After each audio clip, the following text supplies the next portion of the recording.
समस्त को नमस्कार। आज संध्यार ये विशेष अध्याय आपन को स्वागत करुच्ची। आप नियमित भाव में जो कार्यक्रम देखी आसुँचा ना हूँ प्रदीप जलुथाऊ।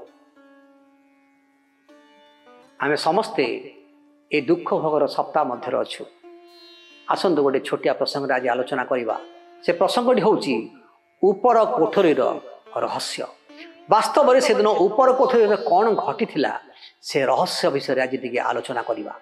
जोहन तार 13 अध्याय 8 पदटी पढ़ा लिखा जाए, पितर ताहांको कहिले आपण कदापि केबे मोर पाद धोइबे नाही।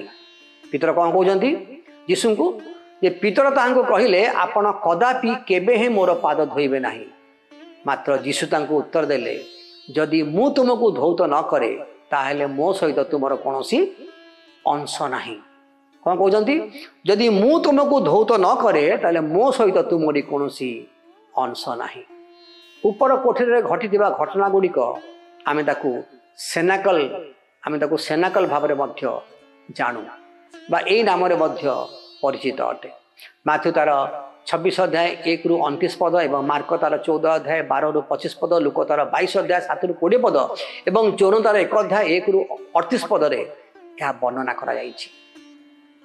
यीशु तांकर प्रिय बंधु मान सहित अतिवाहित करिथिबा एक शेष मुहूर्त मध्य शेष घंटा मध्य से सहित भोजन कले, रक्तर एक नूतन चुक्ति स्थापन कले शेष एवं सेमानकु शेष मुहूर्त निर्देश एवं उत्साह प्रदान कले। सेमानक ऊपर तांकर महायाजक प्रार्थना अर्पण कले। तापर से दुख एवं विश्वासघातकता प्रत्याख्यान एवं मृत्यु को सामना करने को बाहरिले, जहा पाई से जगत को आसी थिले।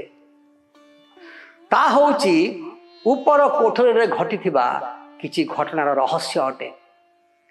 तांको शिष्य मान सहित एक दुखद शेष साक्षात जहाकु से भल पाउथिले, जहाकु से प्रेम करथिले, जो माने यीशु ठारू एक मौलिक शिक्षा सहित यात्रा आरंभ करथिले, सेही मान सहित शेष रात्र भोज शेष कोठरीर से कोठरीर शेष रात्र सहित किसी सुपरामर्श दौरान शिष्य माने जुक्ति तर्क करुले जे से मध्य किए श्रेष्ठ।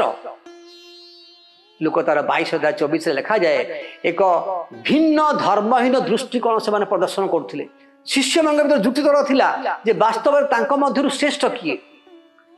यीशु चुपचाप उठिले एवं सेमानकर पाद धोइबा को लागिले। ठीक सही समय रे यीशु उठी सेमानकर पाद धोइबा को लागिले एवं एही कार्य एक साधारणतः सर्वनिम्न अधिकांश पुरुष दास द्वारा करा जायतिला। एक सरल कार्य द्वारा यीशु सेमानको मने पकाई देले जे तांकर अनुगामी माने जे माने परस्पर सेवा करंती सेवा पाइबा को आशा करंती नाही, मात्र सेवा करिबा को अन्यर सेवा करिबा को परामर्श देथिले। अन्यठो सेवा पाइबा को न बरंच अन्यठो सेवा करिबा को। सेइथिपई जे शिष्य मानकर पाद धोइले। से व्याख्या करिबा को लागिले जे पर्यंत ईश्वरंकर मेषपालक, जे पर्यंत ईश्वरंकर मेष शावक जनकर पाप को परिष्कार न करंती से व्यक्ति कदापि परिष्कार हब नाही। पितर तांको कहिले, तेणु पितर तांको कहिले आपण कदापि केबे मोर पाद धोई देबे नाही। किंतु यीशु उत्तर देले, जदि मु तुमको धौत न करे ताहेले मो सहित तुमर कोनोसी अंश नाही। मोर प्रिय भाई भनी माने शेष रात्रि भोज समय जीशु जिहुदा को मध्य चिन्हट करथिले जे तांको विश्वासघातकता करी कर्तृपक्षरे समर्पण करेंगे। मोर प्रिय भाई भणी माने शेष रात्रि भोजन समय जीशु जिहुदा को मध्य चिन्हट करथिले जे कि तांको विश्वासघातकता करिवो एवं से रोमियो कर्तृपक्षंकर निकट समर्पण करिवो एवं से माने जीशु को गिरफ करेंगे। ए शिष्य मानकर दुर्बल विश्वासर सूचक अटे जे से प्रत्येक विश्वासघातकता हबार संभावना को विवेचना करथिले किंतु जीशु निश्चित कले जे जिहुदा व्यतीत अन्य केही नुहंती। से तहिरे से रोटी खंड को बुड़ाई से समय सीमन पुत्र जिहुदा को देले। से रोटी खंड को पाइला उत्तरे शैतान ता मध्य प्रवेश कला से जीशु कहले जहा करुअछ ताहा शीघ्र कर। जीशु कौन कहले जहा करुअछ ताहा शीघ्र कर। जिहुदा प्रस्थान पर जीशु तांको रक्त रे नूतन चुक्ति स्थापन कले कहले तुम जते थर याको स्मरण कर जते थर को पान कर मते स्मरण करबा निमंते ताहा कर। एवं एहा अनुसरण करिया होची परस्पर को भल पाइबा एवं पवित्र आत्मा शक्ति रे बंचिबा अटे।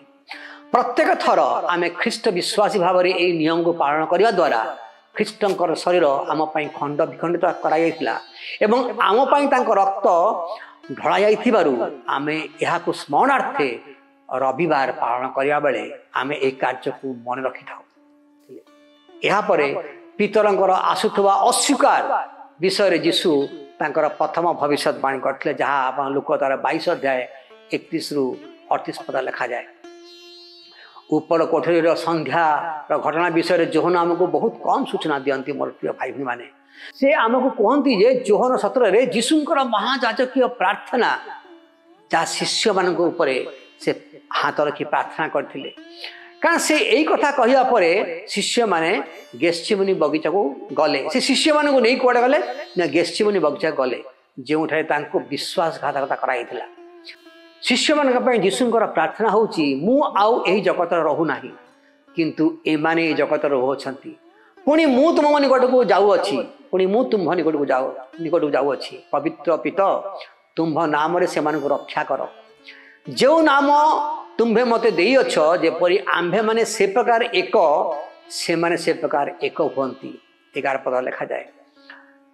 मोर प्रिय भाई भाई माने यदि आपण माने 15 पद देखिबे लिखा जाए तुम्बे सेमान को जगत को घेनी जाओ बोली मु प्रार्थना करू नाही। से कहउजंदी तुम्बे सेमान को जगत रु घेनी जाओ बोली मु प्रार्थना करू नाही किंतु सेमान को मंदर रक्षा कर बोली प्रार्थना करू अछि। से एई समस्त प्रार्थना को सबु बयसर विश्वास मान प्रयोग करी कहिजंती मु केवल एमानक निमंते प्रार्थना करू नाही मात्र एमानकर वाक्य द्वारा जो माने मोठारे विश्वास करंती सेमानक निमंते सुद्धा प्रार्थना करू अछि। मोर प्रिय भाई भणी माने ऊपर कोठरी अनेक घटना आज आमको प्रतिफलित करे। आमे सेई समय प्रतिष्ठित नूतन चुक्ति अधीन बास करू से रातिर स्मरण रे आमे प्रभुंकर भोजनर नियम पालन करू। तो साधु पावल से प्रथम करंथिया मंडल से साधु पावल करंथिया मंडल से पत्र लिखुचन प्रथम पत्र 11 अध्याय 23 रु 26 पद से लिखुचन कारण मु प्रभुंक ठारू प्राप्त जो शिक्षा तुमको प्रदान करी अछि ताहा एही शत्रु हस्ତରେ समर्पित हवा रात्रि रे प्रभु जीशु रोटी घेनी धन्यवाद देई ता भांगी कहिले एहा तुम मान निमंते मोहर शरीर मते स्मरण करने निमंते एहा कर। सेही परि भोजन उत्तरे से पानपात्र मध्य घेनी कहिले एई पानपात्र मोर रक्त स्थापित नूतन नियम तुम माने जेते थर एथुरु पान कर सेते थर मते स्मरण करने निमंते एहा कर। कारण जेते थर तुम माने एई रोटी भोजन कर एवं एई पानपात्र पान कर सेते थर तुम माने प्रभुंकर आगमन पर्यंत ताहांकर मृत्यु प्रचार करूअछ।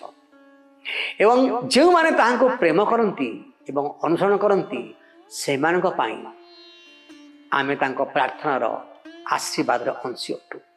मोर प्रिय भाई भणी माने ऊपर कोठरी रे घटी से रहस्य आज आमको बारंबार मन पकई दिए से घटना गुड़ी को आज आमको बारंबार मन पकई दिए। आमे तो रविवार उपासना रे बसु आम से पान पात्र को ग्रहण करूँ रोटी भांगी आम नौ परस्पर तो नौ जी रोटी पान पात्र बड़ी जाए हमको मन पकई दिए जे जगत आज अनेक लोक आज से परित्राण आनंद वंचित होती से समय जो आम रोटी भांगी पान पात्र नौ आमर विवेक आमको गंजना दिए कि आमर विवेक आम सहित कथा कहे कि केते काल आम आउ प्रभु को अस्वीकार करुवा आसतु एबेठारु आज ठारू यही मुहूर्तरु एक नूतन जीवन को आम जीवन में आसवा दबा जो आनंद जो भरोसा जो प्रेम जो शांति जो उत्साह जो उद्दीपना प्रभु मो जीवन में देइछंती आज अन्न मान निकट अंश करवा विश्वास करुच्ची प्रभु आज अल्प वाक्य द्वारा प्रभु कथा कहते। नमस्कार।